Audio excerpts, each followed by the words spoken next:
My dad played the same lottery numbers for 30 years. He never won. Not once. 2 months after he died. They finally hit.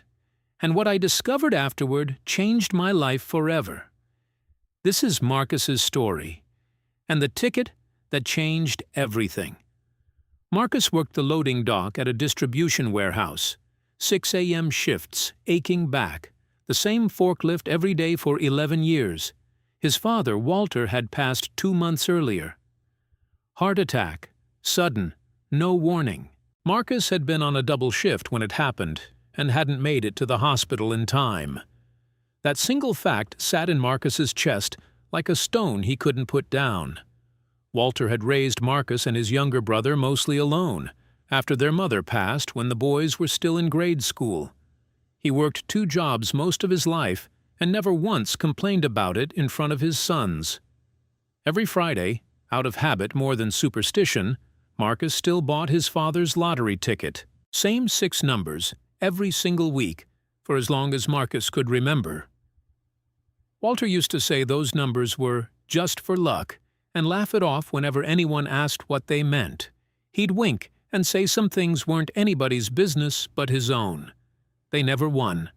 Not once. Not a single dollar in 30 years.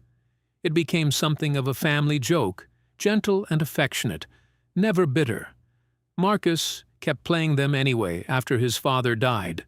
It felt like the last conversation they were still having, even if neither of them was really talking.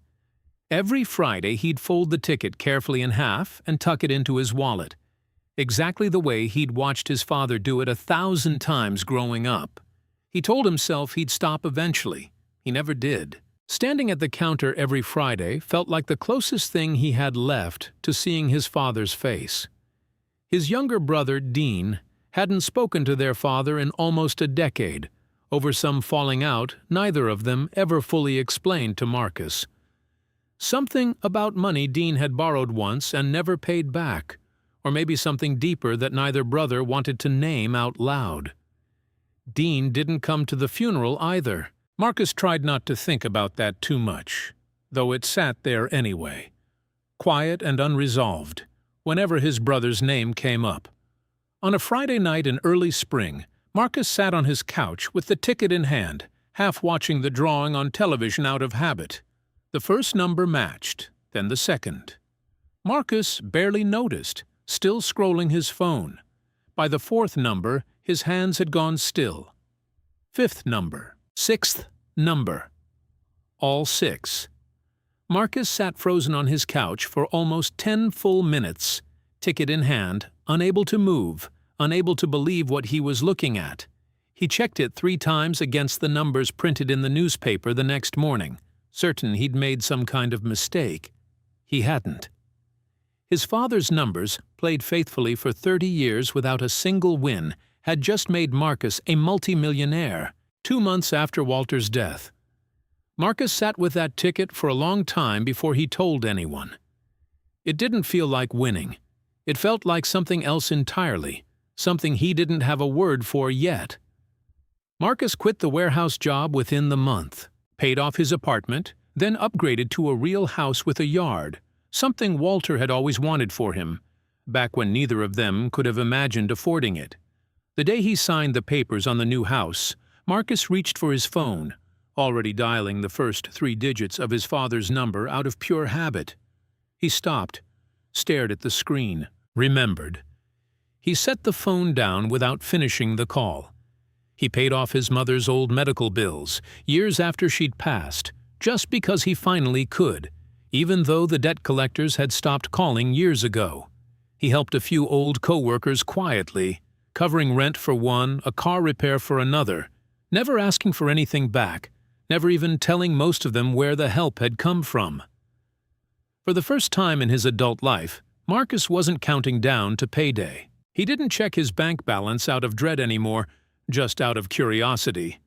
He bought a nice suit, took a vacation he'd been postponing for a decade, somewhere warm, somewhere his father used to talk about visiting someday, slept in on a Tuesday, just because he could. Friends called it a fairy tale ending. Marcus almost believed them most days, but there was a strange quiet under all of it. Walter wasn't there to see any of it. The one person Marcus most wanted to tell, the one whose numbers had made all of this possible, was the one person missing from the entire story. Marcus started keeping the winning ticket in his wallet, worn soft at the edges from being taken out and looked at, again and again, like it might explain itself if he stared long enough. Word got out fast in a small town. Distant cousins Marcus barely remembered started calling. Old acquaintances suddenly wanted to catch up over coffee, always steering the conversation toward investments or loans by the second cup. Dean called too for the first time in over a year. He asked for a loan, but his voice cracked halfway through the request, like he hated himself for having to ask at all. Marcus gave him some. Not to avoid an argument this time, but because underneath the awkward phone call, he could hear something in his brother's voice he hadn't noticed before. Not greed, something closer to shame. It didn't fix anything between them, not yet, but it didn't feel like it made things worse either. Just complicated, the way most real things between brothers tend to be. Reporters from a local news station wanted the lucky son story. Marcus turned them down twice before finally giving one short, awkward interview just to make the calls stop. He hated how it made his father's memory sound like a headline instead of a person. He started screening every call, started avoiding certain corners of town where people might recognize him, ordering groceries online instead of walking the same aisles he used to enjoy. The money was supposed to fix things. Instead, Marcus felt more alone than he had in years, surrounded by a life that looked perfect from the outside and felt strangely hollow up close. He didn't know what he was supposed to do with all of it, or who he was supposed to become now that he had it. He just knew that none of it meant much without his father to share it with. Some nights he'd sit in his new living room, surrounded by everything he'd never had before, and feel nothing but the size of the silence. 6 months after the win, Marcus finally worked up the nerve to clean out his father's old workshop, a small shed behind the house Marcus had grown up in. In an old toolbox underneath a layer of receipts and spare washers, Marcus found a folded, yellowed piece of paper, dated almost 30 years back. It was in his father's handwriting, the same 6 numbers, written out at the very top. Below them, Walter had written an explanation Marcus had never known existed. The first number was Marcus's birthday. The second, his mother's. The third and fourth, the day Walter and his mother got married. The fifth, the day Dean was born. The sixth, the year Walter's own father had immigrated to this country with nothing but a suitcase. Underneath all of it, one final line, written in his father's careful hand. I don't play these to win.